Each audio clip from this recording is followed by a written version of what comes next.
All right, welcome back to the Cyber Spotlight. Stephen Boughton, your host here again. Today, joined by the wonderful Gergana Winzer from down in Australia. How are you today, Gergana? Thank you very much, Stephen. I'm very well. And yes, indeed, I'm in Down Under. Yes, down under. We're on opposite sides of the world, talking about the same thing. Gergana is the industry director for cybersecurity in the APAC region for Unisys. So obviously a big name there. And we're happy to have you on the show today to talk about a little bit about your story in cybersecurity, your background, some of your points of view on some important topics, and just to get to know you a little bit better. So you're in the Cyber Spotlight now. Okay, so first question, what motivated you to get into cybersecurity in the first place? To be completely honest with you, it was by chance. I was not intentionally thinking I'm going to go in cyber when I grow up. Also because I'm obviously grown up now. And when I came to cyber, I was already 33, I think. Okay. So it was one of those things that life threw at me. And to be honest, I really, really enjoy and cherish it. So it was by chance. By me moving to Australia from Italy, I actually got to apply for the first job I saw on Seek, which is a local website where they advertise jobs in the industry. And that first job I actually got, which was with Stickman Consulting back in the days, and that was in cybersecurity. So since then, the rest is history. But it's been really, really great, right? That's great. Yeah. A lot of people come straight out of college into it, but other people, like myself, actually find their way into it. If you had to explain your job now at Unisys to somebody in an elevator, maybe they're like, hey, what do you do? And you only had 20 seconds. What would you say? Or what is it that you say that you do? I would say that I create resilience for organizations to be resilient if they get attacked, which they will eventually, because we know it's not a question of if, it's a question of when you're going to get attacked. So my job is to ensure that businesses are secure and resilient. And if someone is telling you that they're 100% secure, they're lying to you. 100% security doesn't exist. Right. That is why we opt and we aim to create resilient businesses around the world that can act on behalf of their clients, on behalf of their stakeholders, and ensure that they are actually cyber resilient. Right. That's a good point, and that's fair. What's the most satisfying part of your job, would you say? The most satisfying part of our job, because you're in the same industry, I gather, is that we get to work with people and we get to really understand deeply the business they're in. See, cyber is not something that comes into the picture and then it is something that stops the business from functioning. It's on the opposite side. It's something like cybersecurity is an industry and it's a function within the business that has to enable the business to do better. And from that perspective, I feel that the best part of my job is to actually speak with people, understand the complexities of their tasks and of their operations, understand what are they trying to achieve, how are they going to get there, and then based on that, come up with solutions from a cybersecurity perspective to secure their business and to secure their modus operandi while they're getting to the outcomes they have envisioned for the business, for their business unit, et cetera, et cetera. So it is a really exciting part to be able to become aware of what is the enterprise trying to achieve, what are the individuals within the enterprise trying to achieve, and be able to enable them, so to speak. When you are working with businesses who aren't cybersecurity focused, but you come in as maybe like a cybersecurity partner, what do you think is the biggest misconception that businesses might have about cybersecurity people? I think they might think we're boring, or we're like the ones with the hoodie that are coming and just like kind of grumpily get through stuff. Yeah, fair enough. But those times are gone. Like most businesses today know very well what we're doing and how we're doing it. Although I can still see friction sometimes, not always, between infrastructure and cybersecurity, because obviously they're conflicting priorities. And from a board perspective, from a leadership team perspective, if the team is aware of those frictions, they can very quickly resolve them with communication and with ownership. But in some instances, it can be problematic. Like I'll give you an example. If you have infrastructure owning the patching of all systems, applications, and endpoints, when it comes down to security and they come up and they see a vulnerability coming out, or they see something particularly dangerous like a threat, and they have evaluated a risk and they raise it with infrastructure, and they might say, okay, you got to patch this within the next 24 hours.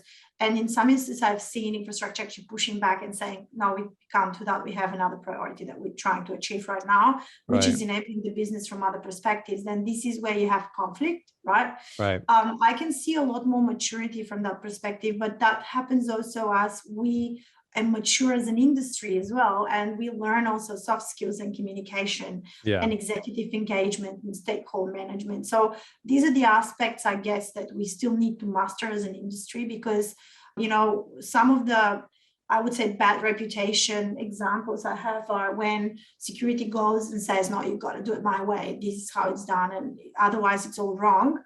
That would not work, right? Like there's no workability in that way of interacting with internal stakeholders. So that's why it's always a question of working together, ensuring communication is flowing, ensuring there is a clear responsibility, you know, outline of who is responsible for what, and then taking it from there. Right. That's those are great points about working with them. And I feel like a lot of business people or sides of the organization might see us, the security people, as like the no people, like, no, you can't do that, don't do that. But I feel like, yes, we're actually like, yes, do this in a way that's going to be sustainable and safe. You know, Plurilock is an identity-centric company. We that's what we are all about. How does identity play into your vision of cybersecurity at large? Very good question. Interestingly enough, I'm working on a few projects, and as probably you know, Unisys is big with regards to identity. Like we have solutions that we have developed that are some of the best solutions in the world, and identity is massive. It is something that we need to keep focusing on. To give an example, concepts like identity-based microsegmentation, zero trust network access, the new concepts of SASE that again employs it, TNA, CASB, et cetera, those things are more and more important. But coming back to identity eventually verified means trust. So if we can verify the identity of an individual, then we can actually trust the transaction, whatever that transaction is, a business, a consumer transaction. So talking about identity, I think identity is one of those things that is going to evolve further in the future and is going to give us the ability to further protect the organizations, because if we focus on protecting the identity, if we focus on protecting the layers, like data layer, for example, of the organization, then we're going to be more successful in our endeavors as cybersecurity professionals down the track. Yeah, totally. We agree wholeheartedly. One thing that we chatted about quickly beforehand, you know, trends in cybersecurity, you wanted to bring up the topic of small, medium-sized businesses that you feel are underserved in by kind of the cybersecurity industry at large. I'd love to hear more of your thoughts on how they're underserved and what maybe, you think we can do about it. Yeah, really, really good question. And thank you so much for giving me the opportunity to talk about this very important for me topic. First of all, we run something called the Unisys Security Index, and we interviewed thousands of individuals worldwide. And interestingly enough, that came out yesterday in the media, so it's now available.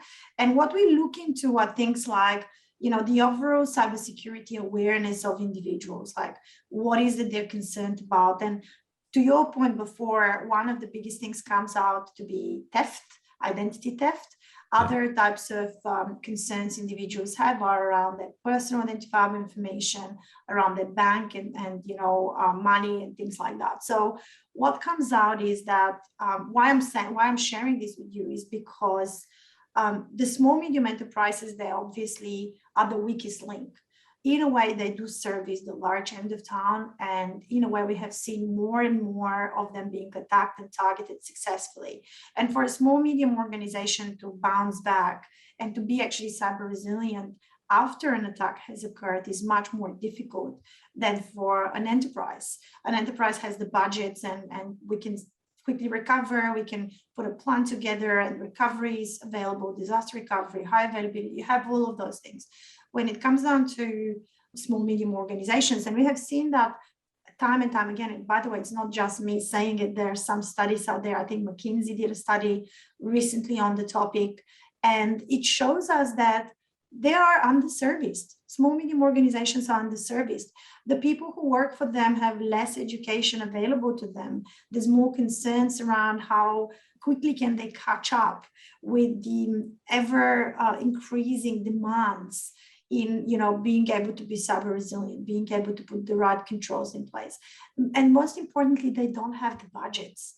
So when it comes down to cyber security for small, medium enterprises, we as an industry, in a way, have a responsibility to come up with solutions that are scalable, that are viable for them, and that can ensure that they are no longer the weakest link in our supply chain, because obviously they are part of the supply chain.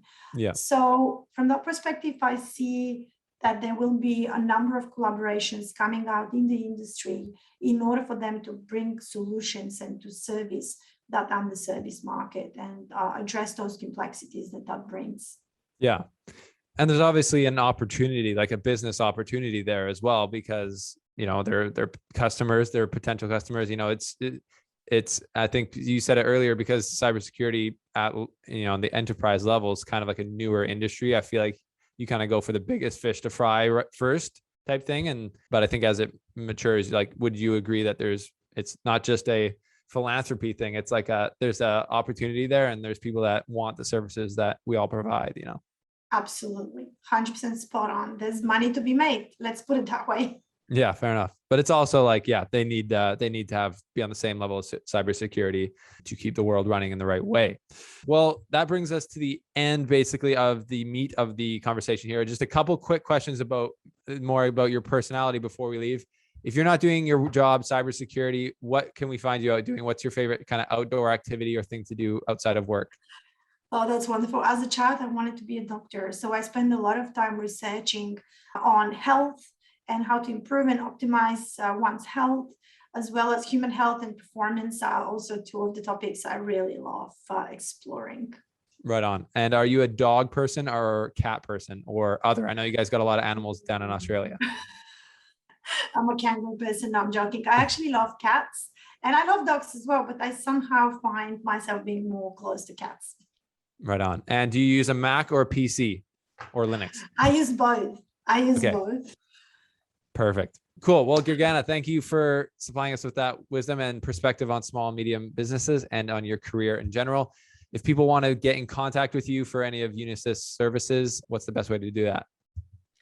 Ping me on LinkedIn, Gergana Winzer, and I'll be more than happy to respond. Okay. Well, thanks for coming on the show. Thank you guys for watching. This has been the Cyber Spotlight. We will see you next time here on the show. Make sure to subscribe to the channel, and we will see you soon. Thanks. Thank you, Stephen.